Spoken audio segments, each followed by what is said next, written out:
We talked about fixing fumbles briefly when we learned the 3-6-3 stack. I want to take some time and go over them in a little more detail right now.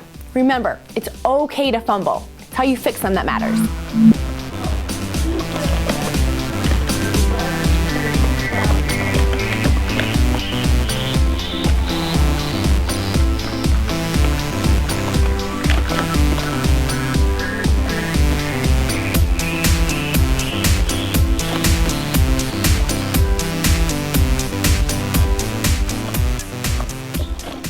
If a fumble happens while I'm up stacking, I have to fix that fumble before I can move on in the sequence.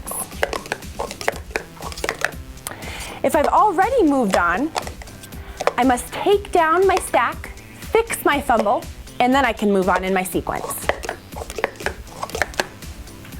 Now again, with down stacking, the rules are a little different. Once I finish my up stacking and started my down stacking, if I knock over a cup like this, I don't have to go back and fix it. I can just down stack it any time before stopping the timer.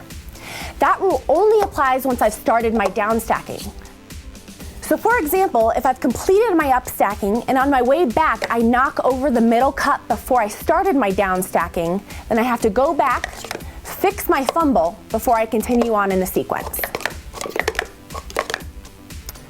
So here's some rules for using the stack mat. I have to have both of my hands on the timer and get the green light before I can start stacking. Now I'm allowed to use any part of my hand that I want to touch the timer. So I can use my fingers or palms or the sides of my hands. I can even slide my hands closer to the cups like this as long as I don't touch the cups. What I can't do is go further than my wrist and use any part of my wrist or arm. So for example, I'm not allowed to do this. Now the same rule applies to stopping the timer. I must use a part of my hand above my wrist. So as I'm stacking, taking it down, I cannot stop the timer with my arm or wrist.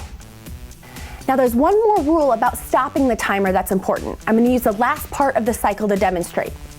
As I finish my down stacking and bring my hands over to stop the timer, although my fingers can still be touching the cups, I am not allowed to hold or appear to hold any of the cups with my hands while I'm touching the timer. Okay, that was a quick rundown of some of the most important rules in sports stacking. Check out these rules and more at the WSSA website.